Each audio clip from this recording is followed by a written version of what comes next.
Radhe Radhe everyone, स्वागत है आपका आपके अपने यूट्यूब चैनल राधे की कृपा में। आज मैं आपको मेरी इस वीडियो में बताऊंगी कि हनुमान जी अगर अमर है तो अब कहाँ है। प्राय आपने लोगों को यह कहते हुए सुना होगा कि हनुमान जी अमर है। यदि हनुमान जी अमर है तो वो कहाँ रहते हैं, तो आज मैं आपको मेरी इस वीडियो में यही बताने वाली हूँ। तो आप वीडियो को एंड तक ज़रूर देखिए और यदि आपको वीडियो अच्छी लगे तो वीडियो को लाइक एंड शेयर ज़रूर करें तथा चैनल को सब्सक्राइब कर ले ताकि मेरी आने वाली और ऐसी ही वीडियो आप तक पहुँचे।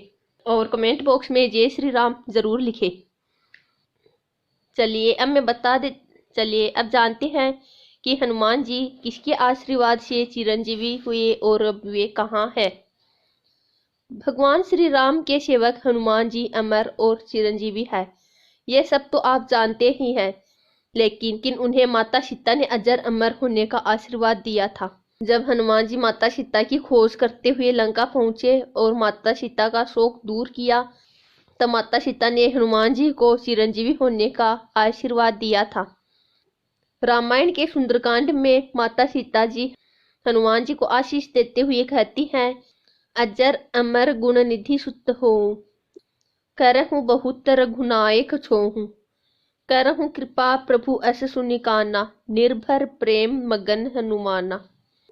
अर्थात माता सीता ने हनुमान जी से कहा, हे पुत्र, तुम अजर यानी कि बुढ़ापे से रहित, अमर और गुणों के खान हो।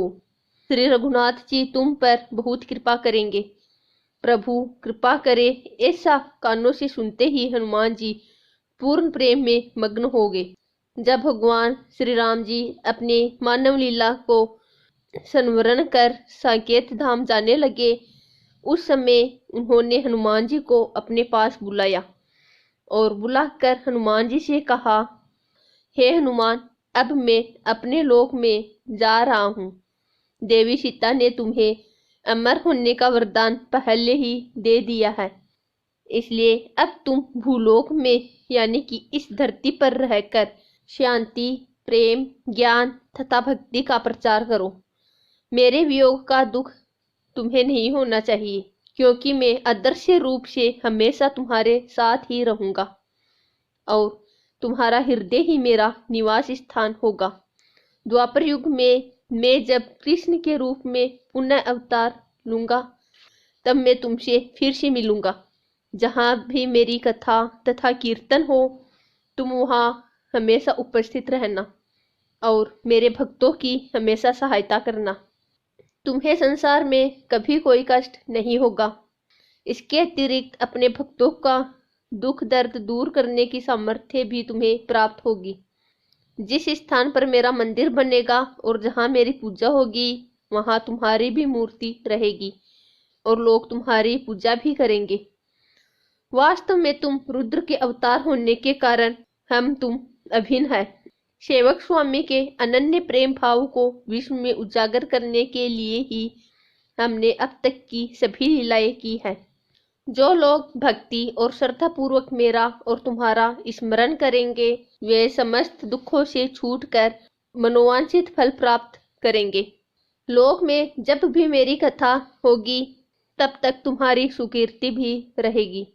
तुमने मेरे पे जो उपकार किए हैं, उनका बदला मैं कभी नहीं चुका सकता हूँ। इतना कहकर श्री राम जी मानव लीला को समाप्त करके साकेत धाम में चले गए। हनुमान जी नेत्रों में आंसू भरकर श्री सीताराम जी को बार बार प्रणाम कर तपस्या करने के लिए हिमालय पर चले गए। आइए अब मैं आपको बता देती हूँ कि कौन कौन से स्थानों पर हनुमान जी निवास करते हैं। नंबर 1, राम कथा में हनुमान जी का निवास। जहाँ भी राम कथा होती है, वहाँ हनुमान जी जरूर आते हैं। श्री राम जी के साकेत धाम प्रस्थान करने के बाद हनुमान जी अपने प्रभु के आदेश के अनुसार उन्हीं के गुणों का कीर्तन तथा श्रवण करते हुए भूतल पर भ्रमण करते हैं।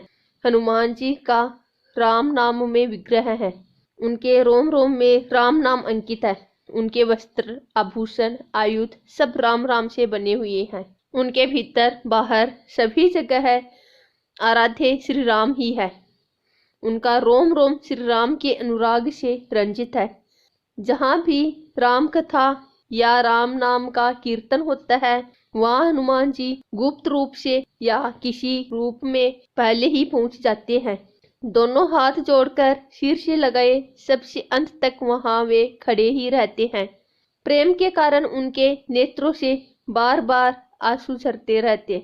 सुनहि पवन सुत सर्वदा आँखिन अबु बहाई, सकत राम पद प्रेम मह सकल सुरत बिसराई। अरु जह जह रघुपति कथा सादर बाँचत कोई, तह तह धरी सिर अंजलि सुनत पुलक तन सोई।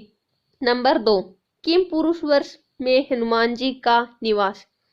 किम पुरुष वर्ष हेमकूट पर्वत के दक्षिण में स्थित है। हेमकूट पर्वत हिमालय में तपस्या करने का वह स्थान है जहाँ शीघ्र ही सिद्धि मिल जाती है। यह गंधर्व और किन्नरों का निवास स्थान है। देवताओं की एक जाति का नाम गंधर्व है। इनका एक अलग लोक होता है, यहाँ वे निवास करते हैं। ये देवता के गायक, नर्तक और स्तुति पढ़ने वाले होते हैं। गंधर्वों में तंबरू और हाहा हूहू बहुत प्रसिद्ध है।